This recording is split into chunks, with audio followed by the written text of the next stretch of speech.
All right, family, peace and black power. Welcome to another edition of Baba TV Every Time Fire. And the brother sitting next to me needs no introduction on Baba TV as one of the founding fathers of Baba TV. You can go scroll uh, uh, the playlist on Baba TV, Red and Blue Pill, and they have the largest playlist on Baba TV, the largest amount of videos of any one speaker on Baba TV. And that's because they are the founding fathers. Wouldn't be no Baba TV if it wasn't for Red and Blue Pill.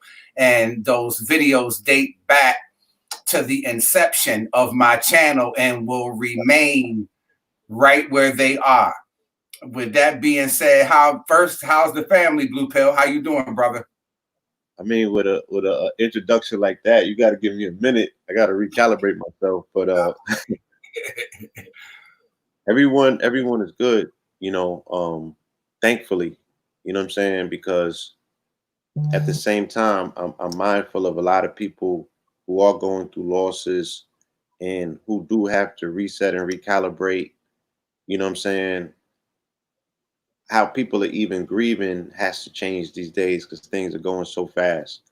So people haven't even got to properly, you know, get in a bag of sorrows and stuff, and for other people just to share, things that's going on in their life. There's not too many platforms for that right now. So I want to take time out and acknowledge those people who have experienced loss, who are experiencing hardship. You know what I'm saying? But thankfully, yes, everybody in my family is doing well, and hard at work. You know, very hard at work. I definitely want to see. You know what I'm saying? Like some people in the family get an opportunity to take a break and get their breath. And Mm-hmm. we've been working this thing from day one. And yeah, we had a very interesting juncture. You know what I'm saying? Coming into uh the month of May under this sign of Gemini. You know what I'm saying? Heading into these warmer days. Um, so yeah, man, it's interesting. Okay. Um, I heard you talk about yesterday. It was Biggie Small's birthday. I didn't know it was the brother's Earth Day. Um, Yeah. go into what you were talking about Biggie Smalls and the music and Right. Yeah, I was acknowledging the fact that, you know, yesterday was Biggie Small's birthday, and I was juxtaposing that with the fact that it also was the day that Bob Marley was put into the ground. You know what I'm saying? It would be the same day that Bob Marley was buried. So to look at the comparison of both of those individuals, you'd be like, you automatically see the Jamaican connection. You know what I'm saying? But there's also a distinct connection to the architects behind the scenes. In particular, a man named Clive Davis. And the way that you get that connection is that during the time of Bob Marley, when he was tearing things up and doing what it was that he was doing, he became a threat, right, to the national security agencies, in particular the one in this country, the CIA, because his music was fueling insurrections internationally, right? They said that his music was so potent that it was galvanizing people in other parts of the planet to rise up, right? The roots and reggae had grip the sensibilities in the hearts of people around the world where they was actually responding, you know what I'm saying, to this new war chant. And couple at the same time with what was going on in R&B, right? The radicalization of R&B stars that the industry did not expect this. This was something that happened like blindsided them, and they didn't necessarily have a response to it initially. But then the CIA commissioned Harvard to come up with a white paper research about how they can interrupt the influence and the impact of black music. And Harvard was explaining to them, you know what I'm saying, how you do it. You got to compromise the actual instrumentation, you know, what they're utilizing. You have to change live instruments to synthesize instruments. And they gave them the blueprint on how to do it. And then they went and got Clive Davis, who was the also a Harvard graduate, and he was the president of CBS Records at the time, which was one of the biggest labels. And they told him to go and get the hottest label in black music, and they explained to him how to compromise their sound. They told him for the first album, you allowed them to do their thing. You know what I'm saying? Get in the studio, let it all hang out, right? And by the time the second album come around, then you start introducing your production into it. You know what I'm saying? And you start introducing synthesized instruments into their production, and you have it in the contract where they can't, you know, can't fight it. You know what I'm Mm. saying? So they explained to them how to structure all of that. And Clive Davis went and got the hottest sound at the time, and that was Gamble and Huff, the Philly sound, right? And he utilized that protocol on that group, and ultimately, you know what I'm saying, distorted their sound, and probably had something to do with them even breaking up. So they started compromising, you know, talent, which we know the history of the music industry, they've been doing that. You know what I mean? And in particular, the people in history who you would look back and say, who was responsible for this? It was normally uh, Jewish businessmen and mobsters and things of that nature, right?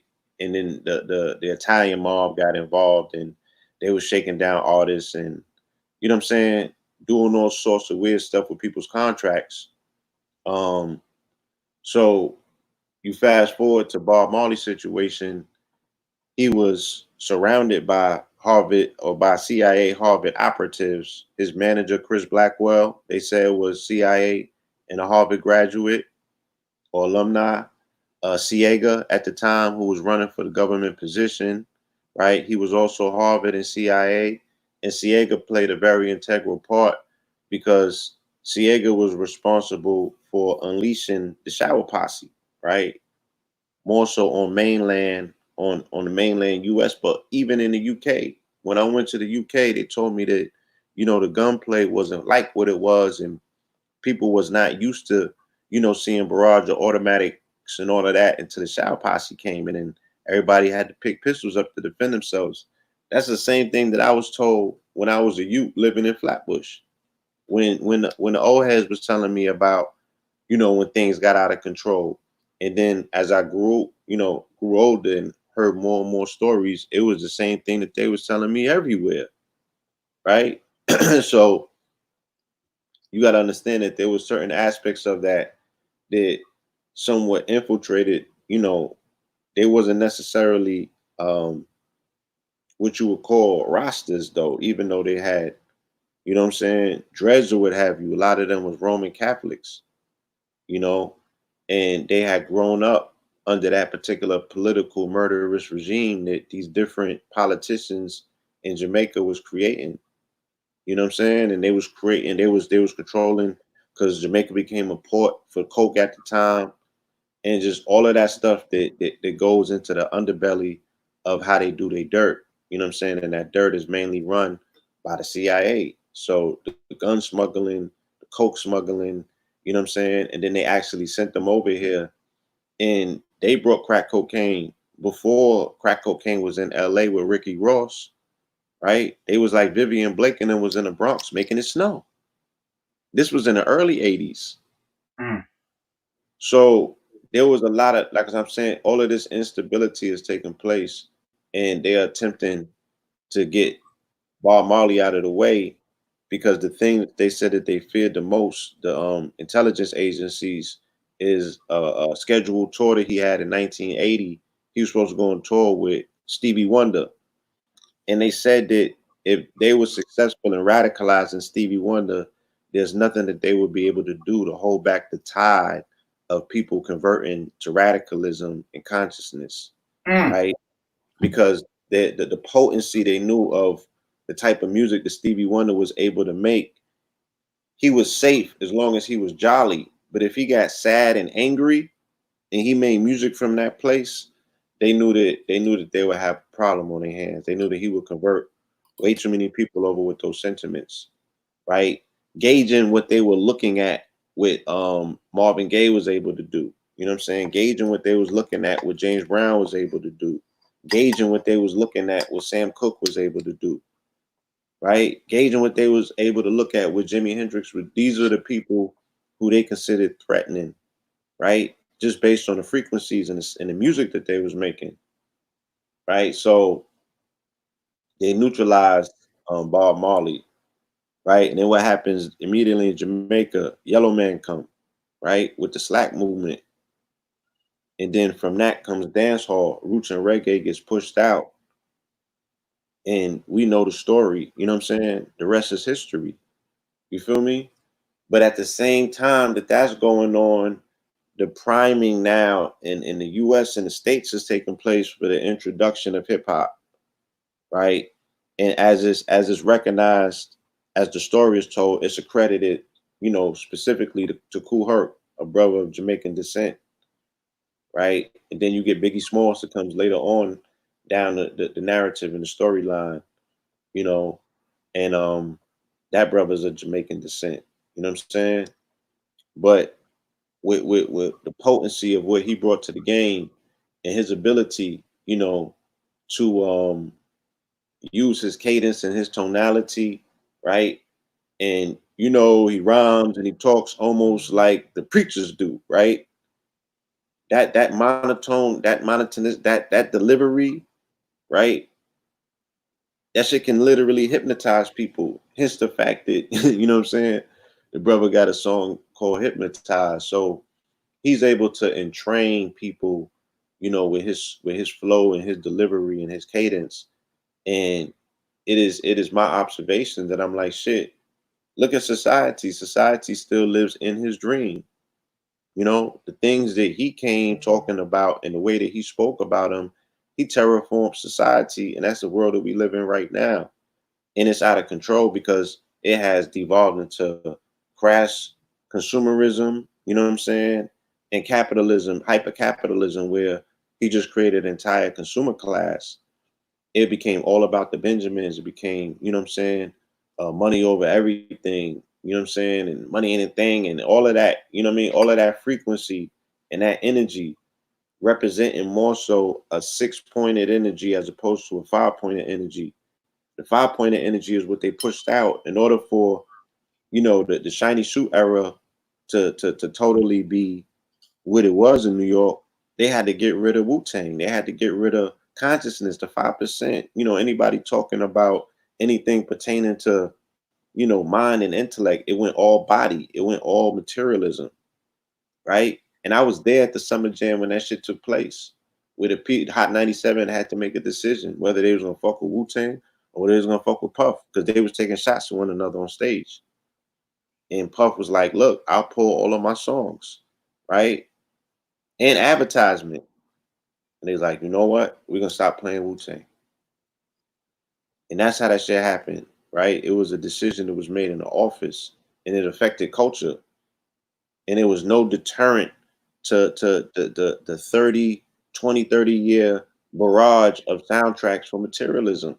So when you get all the way over here in 2020 and you got Takashi 69 and the criteria that he's utilizing to leverage him being now the quote unquote king of New York, right? See how things change. It's not about the fucking lyrics. He's like, I got the numbers, Mm-hmm. material. I got this Richard Mille watch. You ain't got this watch. You got to sit down. Like, when this shit become about trinkets? Like, so what? You got a goddamn watch? You a fucking snitch? Like, how dare you? Right? And your music is trash, but you can't tell him that because he's able to gauge and say, I'm protected by the numbers because y'all told me it was all a number thing. You said the numbers don't lie. You rewrote the code, and I'm just utilizing all of the loopholes. So, you know, we see this connection, and like I said, so Clive Davis, was a pivotal player in the 70s for dismantling the music, you know what I'm saying, in the 80s, we would be very silly to think that these people was not ready, willing, and able and waiting when hip hop came around and already developed a plan about how they was gonna co-opt it. And he just needed the right players, or he was the luckiest person in music and he just had somebody like Puffy fall in his lap and bring him somebody like Biggie. You know what I'm saying? This dude did Diamond, you know, and the mindset, like I said, you know, hence the fact that the two biggest players in the game are directly connected to his branch or his brand, if you will. You got Jay-Z on one side, you got Puff on the other. You know, they, you know, for the most part, we could consider that the elder statesmen of the game, or if running up the bag as much as you can is the criteria for who won or who's the top dog, right? They kind of fulfill that criteria. So, I mean, you look at this shit, you know what I mean, and you be like, all right, well, what part did my generation have a part to play in this? Where now we don't have no immunity for our body. If melanated people, the 45 million melanated people on this in this country represent a body politic, right? Meaning that we are a voting block. We can vote with, you know, our votes. We can vote with our dollars, right, baby? We could vote with our votes. We could vote with our dollars. You know, we could vote with these platforms that we have in terms of voicing our discontent or whatever. You know, we can do whatever we need to do as a constituency, right? That's the ability that we have as a body politic. We love talking about, oh, we got $1.1 trillion in spending power. Okay, if we can identify that, what else can we identify that we have power and strength in our abilities to do? But because, you know, the people who seem to be the captains of the ship of the culture, right? They removed all of the moral code out of it. They stripped it down, and they only made it about, you know, a material thing.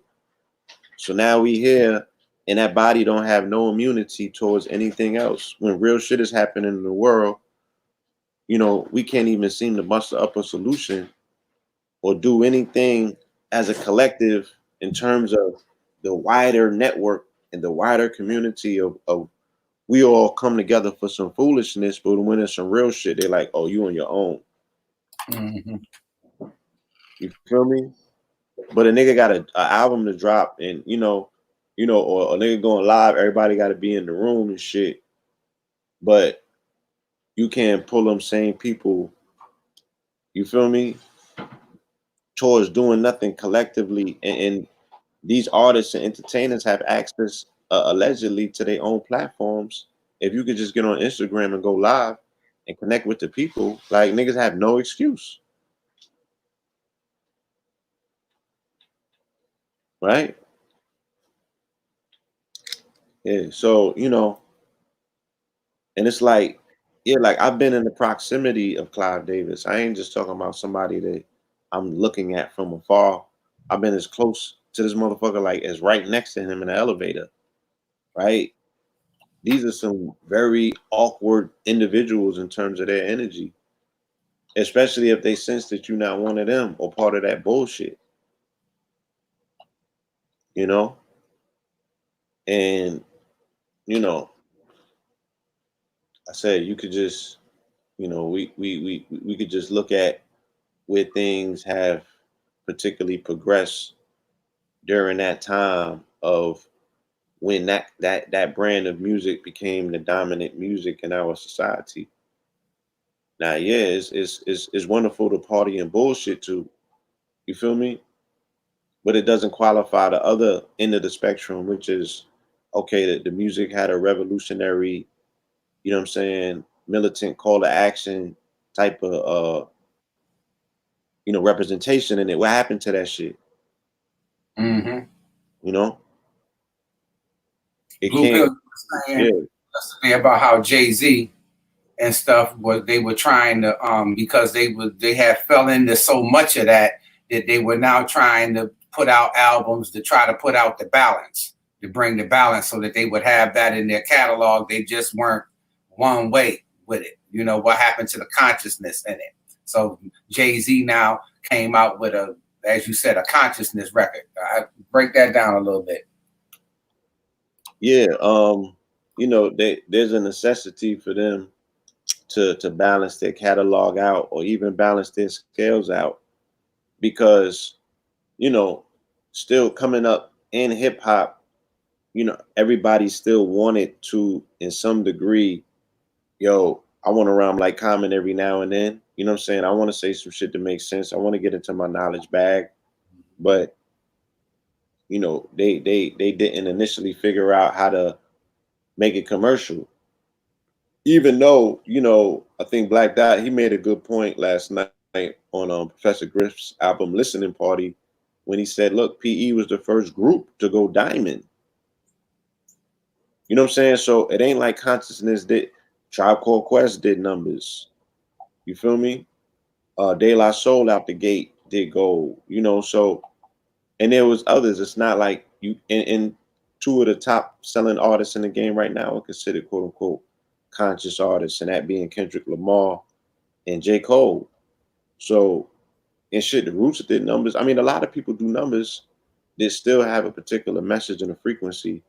So we can't say that it totally don't exist in music at all. It's there, but it's not in comparison to the foolishness. Feel me? Yeah.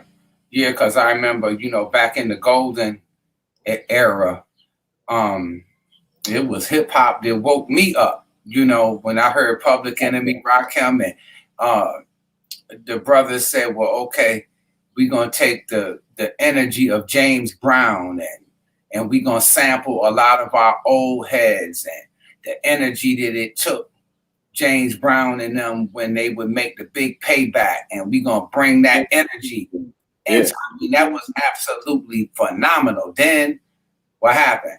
Industry came in and said, okay, we're going to charge you so many thousands of dollars to sample your own shit. Mm-hmm. And once they started taking that creative way that Black people were sampling in the music and bringing that energy and bringing back our elders in such a way, man, Stessa Sonic, and you know, all of those groups, man. All of them. You know what I mean? My thing that I never understood, and I was attempting to figure this out as a youth. I'm like, why they just don't go and get them old artists then? You know what I mean? Like, make them go in their bag to cook up some new stuff. Do a collab with them. Let them do the hook live or something on the album. Like, I didn't see enough attempts of collaboration. I just seen them always interested in working with artists' older catalogs. But because my father listened to all of that stuff all the way up into the contemporary form of it, I knew that some of them artists were still alive. So I'm like, damn, why they just don't go and snatch them up? Mm-hmm. And you know what I mean? Because whatever's not tied into that old publishing. Because I also had a friend of mine who worked on Lexington Avenue, and she worked at a publishing house. Right, this was in a brownstone, on the Upper East Side, and they had James Brown's catalog. Right, they had his publishing. So she used to show me the checks that was coming through there. You know, and she used to also tell me the horror stories about what percentage of it they send to the family. You know what I'm saying? And she would show me whole drawers of unclaimed royalties and stuff like that. So I'm just like, you know, it's a dirty game. You feel me? And a lot of our elders damn sure did not know that angle of the business. You know? Mm-hmm. But the thing that I felt should have been mandatory for older artists to do for younger artists, especially rap artists coming in the industry, was, you know, to give them the game and be like, look, this is what you don't do. Because the way that they got jerked was consistent. It never changed. Jewish accountants, Jewish lawyers, mobsters gonna try to put a hand in your pocket. You know what I'm saying? Look out for this. Look, leave the duesey alone. It's like we repeated almost like the same mistakes with no cover and no big homie wake up call. Right? The youth was left to figure this shit out on their own. And it's like because of that, they was never really able to boss up. You know what I mean? To get in the game and approach it from a position where coming in they already knew what they needed to know. Everyone seemed to had to have found out the hard way. You know? Blue pill. Now I've been keeping this going. I'm not going to stop talking about Midnight and our beloved brother Von Benjamin. I've been asking everybody, and this Yeah. brother right here, family, Blue Pill, knew Von very well, and I wish I had Sister Kafunya. I want to tell a little story about Sister Kafunya. I mean, yeah, I met the brother on more than one occasion, and I toured, alongside him and his band, and I think 2015, me, Ross Ben, and a sister named Rhonda. And I got a brief interview with him that I never threw up. But yeah, I definitely was more than just a fan of his music. I was an advocate of his scripture, you know what I'm saying, of his prophecy. Like I was telling people like, yo, there's I'm like, yo, there's a prophetic brother on the mic out here. You know, there's this laying down lyrical scripture in our time. Like, y'all need to know about this. You know, I would preach his, you know what I'm saying? Like, that brother was serious in the way that it was pouring out of him. And because of like the multi-layer research that I was doing, I would be researching wild different genres at the same time. And I'd be thinking I'm the only one that can, mix everything up in the gumbo. When you listen to his music, he hit from mad different places.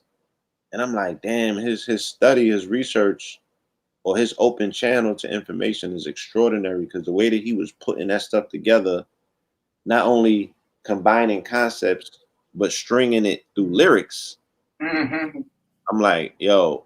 And then, like I said, his tone and his cadence, he was, he could hit you with the, or he could hit you with the, you know what I'm saying? It could flow like a wave. Like he had all of these different delivery modalities that it just made him crazy. And I feel that the true recognition of his catalog is not going to come into years down the road when people are able to really see him in his glory.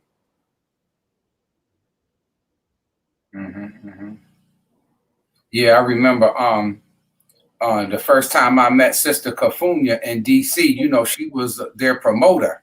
And I used to go in there and some of the local clubs in DC where he used to perform. And one thing I can say about Sister Kafunya, she used to be on them. I mean, when she would come into the clubs, I seen her, if she made sure that nobody took advantage, disrespected them. And I used to have my little handheld camera, Blue. And I remember I used to sneak and try to because back then they wouldn't let you film, And I used to try to sneak. And she walked up behind me one day and said, brother, do I need to take the camera? I said, no, sis, you don't need to take the camera. He said, there's no filming in here. And, so, I mean, big up the Sister Kafunya. I mean, that was a sister that was like to the end. She stood by those brothers. But yeah. Shout out to Sister Kafunya. She definitely, held the brother down, and she would also, speak about his importance, not only as an artist, but as a person and what they represented, with their message to this planet. And then, them coming from my people's ancestral homeland of St. Croix, I definitely, I felt the commonality, because St. Croix doesn't necessarily have a distinct sound in the roots and reggae more so than calypso and, in different forms of music. So, yeah, Vaughn Benjamin is a legend. And I definitely recommend to people to go and look into that catalog. What they said is 70 plus albums. Yes, yes. Come on now. High vibrational, man. Like I remember it was a whole summer in LA and California when I was really familiarizing myself with their back catalog, and some of them songs, man, in that environment during that time, it's pure memories, man. You know what I mean? Let's High switch gears. vibrational, yeah, high vibrational sound power music. Yes, sir. Let's switch gears for a minute. I heard, I think it was on some news channel the other day that they busted a big tank of fentanyl coming from China. Now Oh, we know word. the Chinese is working heavily concocting ways to keep folks hooked on that dog food, that heroin, and now they putting fentanyl in exorbitant amounts in the heroin, and the fentanyl makes the withdrawal from the heroin that much more difficult, and methamphetamines and things that they're putting in the dope now. Can you build a little bit on that, brother? Oh, yes. The dope game is very interesting. Um, and what's happening, period, with the drug markets is very interesting, and we could talk about each one of them individually. Let's talk about what's taking place with that dog food right now. Is that because of the introduction of fentanyl, and then you got a combined effort by the pharmaceutical industry, right, to make all of these opioids that much more accessible. So they putting out a business. Their competition on the street level is intense, but now they cutting that dog food with the fentanyl, you know what I'm saying, and making it superpower. So, like you said, it's making the withdrawal even that much more difficult, because the fentanyl is that much more addictive. It's so much more stronger. Um, and China's pumping it out here. You know what I mean? Like you said, in exorbitant amounts. You know, and What's up with China? Are they the illegitimate bastards now of the Caucasian? It seems like they right behind them in this wickedness, and particularly in terms of the way they treat our people. yes, they seem to be, some very methodical engineers of genetic based annihilation programs when it comes to carbonated people of this planet in particular, because I don't know too much about them designing things that are impacting and affecting Europeans per se. Right. But you keep hearing about this experimentation with our people at the hands of the Chinese, you know what I'm saying? And they seem to be everywhere that we are already economically dominating. So it's like, before we know it, are we going to look up and be in a totally compromised situation, staring down a double barrel of having to deal with the European and having to deal with the Asian, right? Because this country, interestingly enough, the 1900s, their century of war mainly was with what they consider the quote unquote yellow people, right? Philippines, Korea, Cambodia, Vietnam, Japan, right? And then different aspects, the Brits and what have you, dealing with China, you know, and then them ending, what I'm saying, during this particular time, dealing with their Cold War with China or their trade war, you know. So it's very interesting that they would shift policies like that and still have the world believe that they're antagonistic towards the Asians when they're really in cahoots. Mm-hmm. You know, my thing is this: like, once again, we continue. we're allowing the narrative to dictate how we see this thing. And 2020 is very much important for that perfect vision, because you're supposed to be able to decipher what it is that you're looking at yourself and make your own level of discernments to be like, it ain't what the news say it is, God damn it, I know what it is. Mhm. You know what I'm saying? And scripture said, look, we in them times. You know what I mean? We in them times. And the devil is strong on this planet in terms of his legions, and the people that's pledged allegiance to him, and the resolve to do away once and for all with the children of the Most High, whoever that may be, right? So I see a more of a protracted plan, you know what I mean, to really um, put a group of people in check who the whole world has been itching, you know what I'm saying, to put in check. Yeah, because I mean, they in Africa setting up military, sucking the life out of Africa. Shout Yeah. out to Attorney Malik Zulu Shabazz, in the neighborhood stores in every hood, uh, doing all kind of evil to our people. Uh, it's at home and abroad. I don't. They're in Jamaica. Yes, running everything in Jamaica. You know what I'm saying? So, once again, uh, proper preparation prevents poor performance. The only people that we have to blame is ourselves, because we haven't even gotten to the table to discuss all of these billows of smoke. You know what I'm saying? These smoke clouds that are going up all around the planet, right? That are kind of like provoking us, you know what I'm saying, to do something, you know? So we need to compare notes. Like, case in point, the brother from Madagascar, the president of Madagascar, saying that the World Health Organization offered him a bribe to put poison in his COVID treatments so they can malign herbal remedies. Hopefully, you know what I'm saying, they would utilize a campaign like that to be Mm. like, look, we're gonna shut all this shit down because there's people out here dying. But can nobody talk to them about all of the poison that they pumping into people and killing people in the multitudes with their weird ass science, right? So there's a multitude of attacks. What's going on in Brazil right now. The family out there is dying in the favelas, and not even of COVID. They dying of famine. They starving to death. You know what I'm saying? And that's happening on the continent already in plenty of places.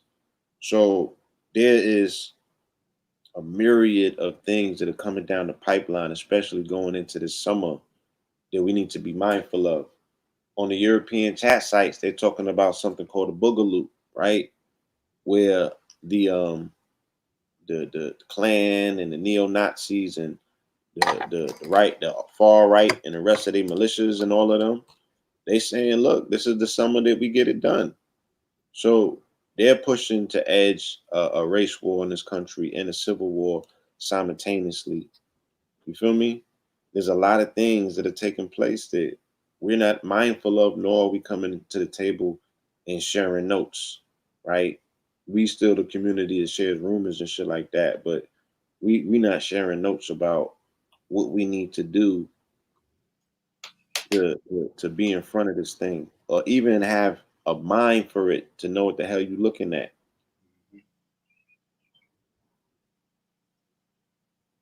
right? And then in the midst of all of this chaos, then they come in with contact, with the Trace Act and all of that, saying, okay, shit, we're gonna come and take everybody's temperature and find out who's medically distressed and needs to be removed from their homes and shit like that. We have no idea what it is that we might potentially be up against, just sitting around comfortably waiting on whatever the hell we supposed to be waiting on. I don't know what the hell people be waiting on, right? So yeah, man. Mm. We And we're not even 6 months into 2020 yet. Word. What's going on with Mama Pill? Mama Pill still doing she farms, doesn't she? Blue Pill? Doesn't she grow her own food and stuff? She's in the process of growing her own food right now. Yes. And herbs as well. Yeah, she's definitely taking matters into her own hands. Hmm. Definitely. Shout out to Mama Pill. Much respect to her. Yes, indeed. Yes, indeed. And she's also, like I said, she's hard at work, pumping out products because she's got a definite bump in sales and interest. People want to get their diet together and stuff. So there's been a massive rush of people and potential clients who want this information all of a sudden. So it's a beautiful thing, but it's also putting a strain on a lot of healers that are not, heavily staffed, and you know what I'm saying. There's also been a strain on resources because everybody on the internet want to heal now, so they ordering up products and bulks of herbs, and the actual healers can't get their hands on product no more because all the people that want to try their hand at the shit, you know what I'm saying? They are sucking up the resources. So Talk about the gold water. yes, If one might want to order some of the gold water, brother, how can they reach you? yes, the gold water is available on the site, which is goldwater.com. GOLDEWATER. GOLDEWATER. Goldwater.com. And we just passed a milestone last week, which was our 1 year in operation. You know what I'm saying? The brand has been doing incredible, especially during this time period. When a lot of people were going through their self discovery period, getting back into health, getting back into themselves. They did a lot of business with the company, and people got a lot of. We have a lot of satisfied clients as a result. You know what I'm saying? People actually were able to go through their transitional periods in isolation, working on themselves, working on their health, and the Gold Water products play an integral part in that. So it's always an honor to be of service in somebody's life, you know what I'm saying? Especially when you're doing it on such a mass scale with the multitudes, because these are things that people are putting into their bodies, and it's making them feel better, and it's helping their bodies, do things that they weren't used to seeing their body do, especially during a time like this when building up immunity is such a thing. You know what I'm saying? That people talking about. For the family listening who may not know what gold water is, talk a little bit about what is gold water. Yeah, gold water is gold. It's actually 99.9% gold. It's just in a liquid form, and it is of a particular molecular structure where it can easily be integrated into the cell membrane. Um, and if you will, the best way that I describe it, I'm like, it's sunlight condensed in a bottle, because it does. Gold as a metal almost does the same things that the sun does in terms of its conductivity factor. It's gonna boost your energy, right, by giving you more access to electricity.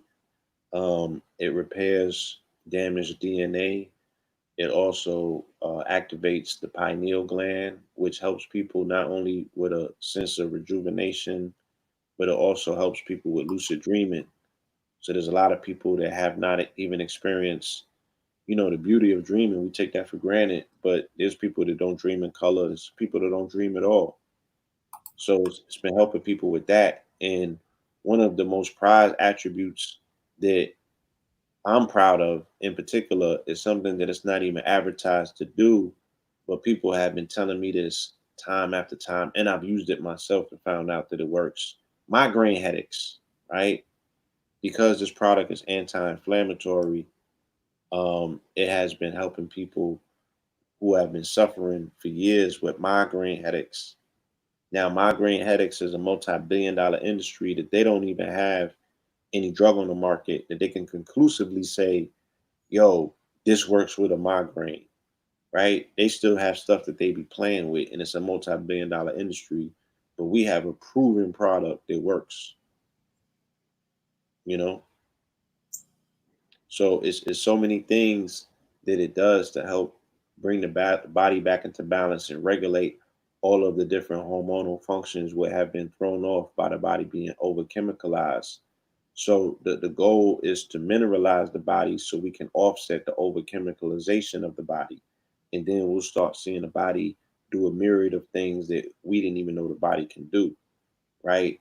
And not just bring the body back to a level of homeostasis, but give you the foundation, you know what I'm saying, that if you want to launch and get your quantum leap on, you know what I'm saying, that you will actually have the fuel to do that, right? Not just be regular, but be great. Be Jordan-ness if need be. Shit. But we're gonna need the fuel for that. And we're not getting efficient amounts of vitamin D.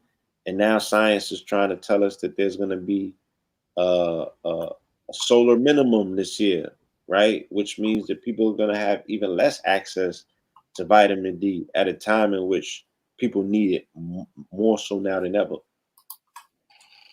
So, we have a vitamin D product that's coming sometime next week that we are very proud of. Again, creating the solutions and the answers, providing the supplementation, you know what I'm saying, rather than just inundating you with all of the problems. Yo, this is what we don't got. This is what's going to happen to us. This is how it's happening. This is when they put the plan into motion. Like, bump all that. You know what I'm saying? We get it at this point, but what are we going to do? You feel me? I wanted to be part of that conversation. That's right. That's right. And It's again, it's in alignment with who I am and where I come from. mhm. You know what I mean? My mother, and it's funny, right? Because like I said, there be so much overlapping narratives and stories being told at the same time. Sometimes you miss it. You know, the man that was the first person cured of HIV, right, at the hands of Mama Pill. It was a client, and his name was Frank White. He was from Boston, right? He was a hospice patient in Boston. He was ready to die, just like Biggie, right? And his nurse came and got the products, and my mother prescribed a protocol for him that she would for anybody that had pneumonia. She didn't know what HIV was, right? So she wasn't intimidated. It's like it's the same approach that we took towards this when we were helping people who had coronavirus. We're not looking to knock out this thing that they call coronavirus. You read what the particular symptoms are and where it's affecting the body, and you prescribe things that deal directly with the systems. You don't get spooked out by these names and these colorful names and 16 syllable names and all of that shit and try to wrap your mind around that. You do the simplest things, right? You nourish the systems. So my mother put together a protocol that would nourish a person's system that was being negatively impacted by pneumonia. And that's how they cured the first HIV patient. And his name was Frank White. And this was before the movie King of New York came out. You dig what I'm saying? Mm. So they maligned that person's entire name and legacy by putting him and making him a gangster character in in a movie that would become a cult classic. Now, I don't know if that was on purpose or not. It just so happened, you know. Hmm. Yeah. it just brings to mind. I've been thinking about the radio show that you and your brother had, NOLA Ledge Radio. Now this was before YouTube. This is before any of us was getting on YouTube. Blue pill, and they don't really jam it down our throats, but they had a radio show which most of the family know about, but just in case we have to keep mentioning these things, so that our people don't forget. Blue and Red had a radio show. These are the pioneers of our black media. And I remember I used to run to the show. This was on the internet. I wasn't thinking about YouTube. I didn't know nothing about no YouTube back then, but I knew about Know the Ledge radio show. Go into a little bit of the development of Know the Ledge radio show and what you see in ratio and proportion today. Well, yeah, KTL came out of me coming back into, I don't want to say consciousness because I never left, but I was in the music industry from 07 to 09, and I had YouTube at that time, right? I had started my YouTube channel January 1st, 2007. So I was able to parlay the development of what we did with Street Knowledge TV on YouTube into a commercial situation, because we sold our services to Sony, right? As online media, we wanted to show them how to put together an online media vehicle, you know what I'm saying, to promote their artists, because this is when the music industry was getting killed by the internet initially, by Napster and the rest of them, and they didn't understand how to work the internet. So being that we had, I had a blog and I had a YouTube. So my blog used to pump my YouTube channel, and we had did 1 million views, right, from 07 to 08. And we brought that. This was before YouTube wasn't monetized, and you can only have like 15-minute clips. You know what I'm saying? But we brought that to the meeting, and we got hired by Sony, and our first client was Nipsey Hussle. So I did that that contract, of which we had developed a 3-part documentary for him, and we developed his website and various other media things. I had put an online cartoon together for him, and a few other things that we did for Nipsey, right? And the budget had ran out up at Epic, and it wasn't looking like they was going to renew his contract. So I was like, damn, that's not a good look. I don't want to be sitting up here and, you know, they got us do something that I'm not comfortable. The only reason that I'm up here is because I'm comfortable working with the artists that I'm working with. You know what I'm saying? So I'm like, I don't want to get sent to work with no rinky dink artists. And then something happened that would change my life forever. And that was Michael Jackson died, right? June 25th, 2009. And I was working at Epic at the time, up at Sony. I had a little executive office on the 21st floor. At nighttime, I would walk by Mike's plaques, and them shit stretched all the way down the hall. So I'm just like really keyed into you know, to the spirit of Mike, and how colossal his contribution was to this company, right? And like I said, you know, I would be in the elevator with Clive Davis at times, and I just be like, yo, I don't trust these people. Like, I just don't. I feel the devil in here. I just don't trust these motherfuckers. So to me, I had to make a decision. I was like, yo, I don't want to go back in that building and work. You know what I'm saying? And they acting funny towards Nipsey anyway. I'm like, I know they had something to do with killing Mike. And the day after that, I had went to Harlem to see what the vibrations was, because my mother called me the day that Mike transitioned, and she was like, yo, come to Harlem. I'm in front of the Apollo dancing my ass off. We having fun out here. And I ain't make it until the next day. And I ain't never left Harlem after that, because that was an unreal energy. It's so, I can't explain it. You had to have been there. But there was such a celebratory spirit, and they wasn't celebrating Mike nowhere else. They was tearing him down on media in different communities. They might have been playing his music, but there wasn't enough cohesiveness. I wanted to be around people that had something nice to say about Mike, right? And then the money on the block was just incredible. Whew. So I got back into vending because that was my spot, right? Right in front of the Apollos where I set my trap up at. And I had left my trap to go downtown to work in corporate. But shit, now it was $1 million trap now. So I was like, yo, I need my trap back. So I started trapping. We were slinging everything, right, for Mike's merchandise. But it wasn't crash capitalism because we were still able to interact with the fans and the customers and share stories. So it just became like a big gathering for family and for people to really, express themselves. And they was signing the wall in the back, right? They had a wall lined up because they were doing construction by the Apollo.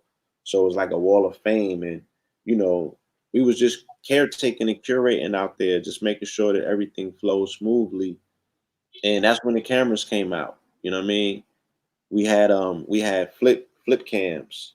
So we started filming everything because so many people was coming through and we was capturing their stories. Then we was, the economics of the block was popping because the vendors for the first time ever was working together and everyone was making money.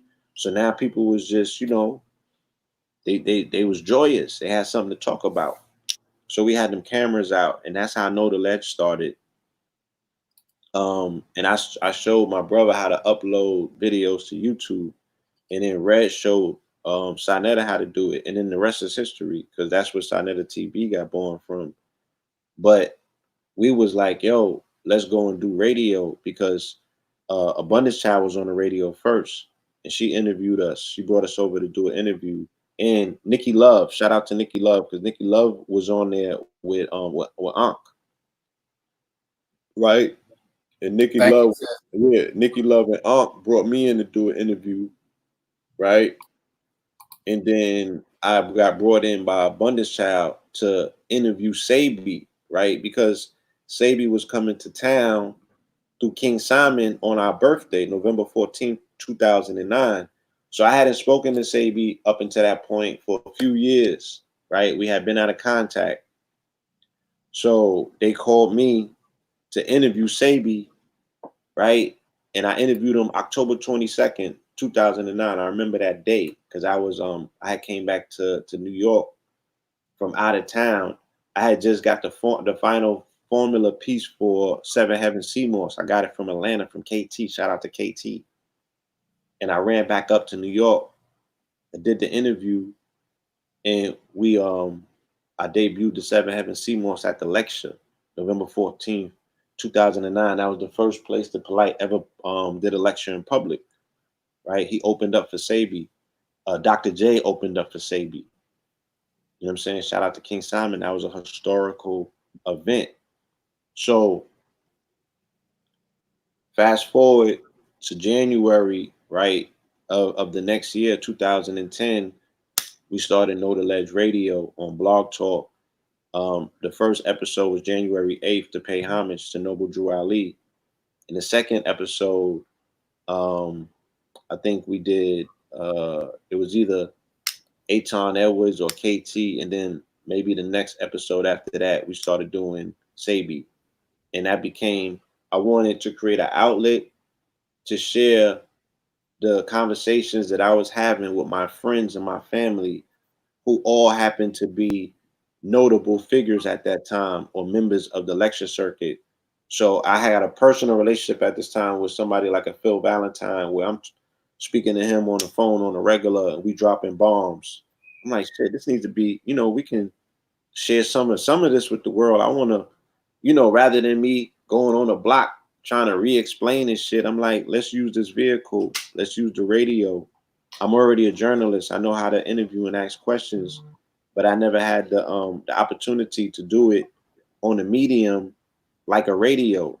So I was excited because that was the last frontier. I had done newspaper at that time. I had done video, right? I had done written in my blogs and everything else. So that the only thing that I hadn't done in terms of media, the only thing that I hadn't exhausted was radio. And me and my previous business partner, Majesty, with Street Knowledge, we had already talked about we had wanted to do radio, right? But that arrangement didn't exist because I had left that company to go back to Harlem to start Know the Ledge with my brother. So that's how that happened. And yeah, it just became a platform initially of people that we had associations and relationships with, and then it became a tool for promotions because everybody that was lecturing and bringing people through the city, they was like, yo, let y'all interview them before they, you know what I mean? So now we start being introduced to new people and dialoguing with them like that. You know what I'm saying? And then we move into back into the YouTube platform because we got Know the Ledge TV moving at the same time on YouTube, and we got Know the Ledge Radio moving on Blog Talk, and then that's where we meet people like SETI and introduce SETI to Sarnetta, and as we say, like again, the rest is history. You know what I'm saying? Yeah, because now, just a little sidebar. When I first started my channel, probably was 2007, 2008. For the family who don't know, that I didn't upload any videos initially. All I would do was like and share Brother Sarnetta's videos over to my channel. Yeah. Remember that? Then when I did start uploading videos, I uploaded all the hit classics of Brother Sarnetta. I still wasn't doing any interviews. I'm so hooked up on Brother Sarnetta, having the white people bow down and kiss his feet and all of the stuff that he was doing on the street. And he would tell me, you better stop doing that. They're going to take your channel down. And I'm hard-headed. I kept posting his videos, and sure enough, Blue Pill, the first channel I had, I think I might have been up to a couple thousand subscribers, and they took the damn channel down. That hurt, man. That hurt. It hurt. And that's when I started. You'd be like, man, all this for that. Now, it's so much. We going through the motions, and you hear Blue Pill talking about, you know, just the plethora of things that he has done. You heard him in the beginning say, we tired. And I imagine so. I really imagine so. Watching just me, watching them work, doing so many other things. But we got done here, Blue Pill. We want to talk about the metal that's on your fingers and on your arms that you make. Talk to the family about the copper and all that. He makes that, family. He makes all of that. Talk about the importance of the copper and why you got that copper clinging to you as a melanated being. Why you got that copper on you like that? This is dope. All right. Well, today, right, as you see, I got on green. Green is the color of Friday because green is synonymous with the planet Venus, and Venus is synonymous with the element of copper, right? And copper is synonymous. They said if melanated people were a mineral in the mineral kingdom, we would be copper. They didn't say gold, they say copper, right? Hence the fact that, you know, even the definition of Americans are copper tone people, but that's another story. The copper is a superconductor, right? And it also, as an element and as a conductor, you know, it is the best converter, you know, of the electrical current that's produced by this carbon vessel that we're in. You know what I'm saying? It's antibacterial, it's antiviral, right? So it kills germs, right? So in this particular day and age, when we're looking at have a COVID halo and be like, yo, I'm COVID clean, you dig what I'm saying? You're gonna have to have that copper not only on your body, but also installed in your crib, right? Especially the places where they say that the disease or the virus has a tendency to survive and live, like stainless steel surfaces. So, you know, putting all of that into perspective, you know, when I got into copper, it wasn't just the copper, it was the copper and the crystals. I was introduced to the marvels of copper by a scientist in our community named Lester Loving, who I was introduced to through Hank Rising's son and another brother named Robert Smalls, who also happened to be polite second grade teacher, right? Should be crazy. So he kind of started explaining to me the science of what copper does and how it operates in association with quartz crystal, how you can create technology out of that. So I started wearing the jewelry as a form of technology to create a buffer zone between me and negative energy, you know, because I was out on the block at that time and I knew niggas hated my guts. So I would put the copper on it. When I get home, that shit would be black as tar. And I'd be like, see all that? That's negative energy. So to me, initially, the copper was my external indicator of what sort of environment I was in and what my hate index was at any given time. All And right. you know, but I knew what stones to carry. So I would have all of my tourmaline and my onyx, all of my black stones, right? In one pocket, I would have my money stones in my money pocket on my left hand side. You know, I was just totally, you know, just following the instructions of being a conductor. You know what I'm saying? And utilizing the mineral kingdom. Because I had already like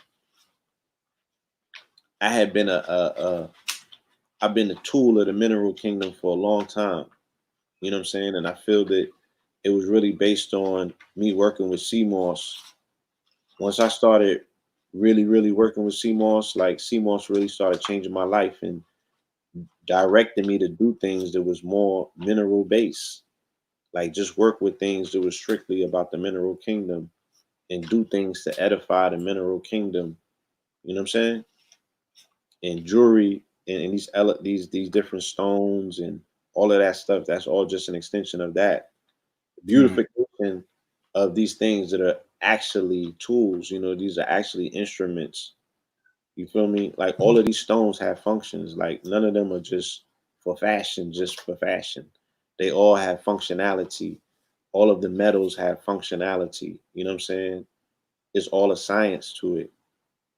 So that's where that came from. Well, brother Blue Pill, I think I've taken up enough, probably too much of your time, brother. If you want to go ahead and take us on home, take us on home, brother. I don't have any more questions to ask you. You sure? Yeah, no, brother.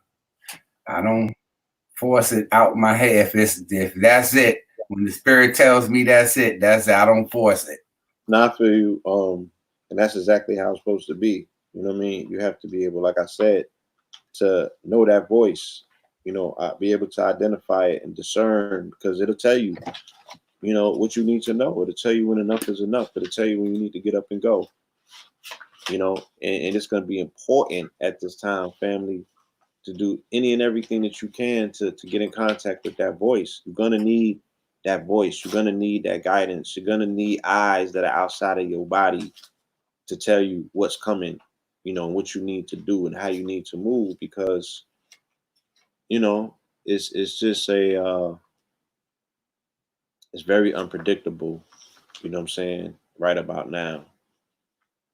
But at the same time, you know, if you focus on yourself, you focus on bringing yourself back into center and you focus on being presently present, you know what I'm saying, at all times and really tapping into, like you said, that voice, you know, you can potentially stay ahead of this game.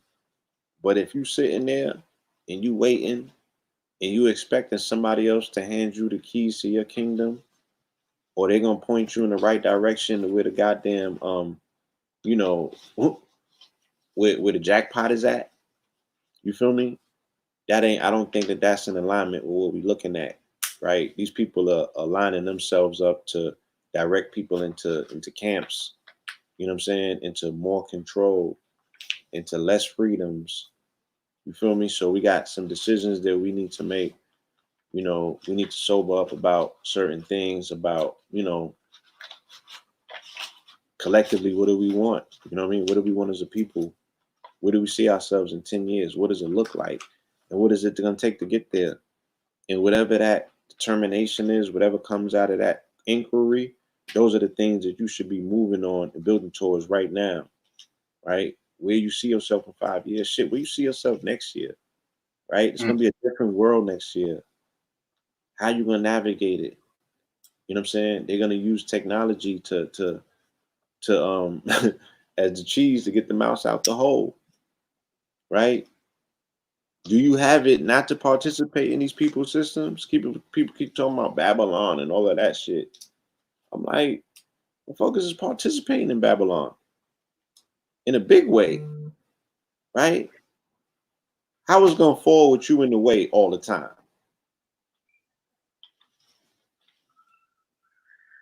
So people got some decisions to make. Feel me? But I do want to leave you with this. You know, we are in the month of Gemini now, or this, we under the sign of Gemini. You know, Gemini symbolically is oh, somebody said, well, I keep the money on the left hand side. Okay, because the left hand is receptivity, right? The right hand is where you put, you know what I'm saying? It's how you put out. It's how you bring in. You receive on your left, right? And you put out with your right. So that's why you want to have the money in alignment with the side, you know what I'm saying, that receives and pulls in. Oh, shout out Sci-Fi. Happy birthday. Your birthday is coming on the 29th. Many more for you. Right? So Back to Gemini. We're in the age of Gemini, you were saying.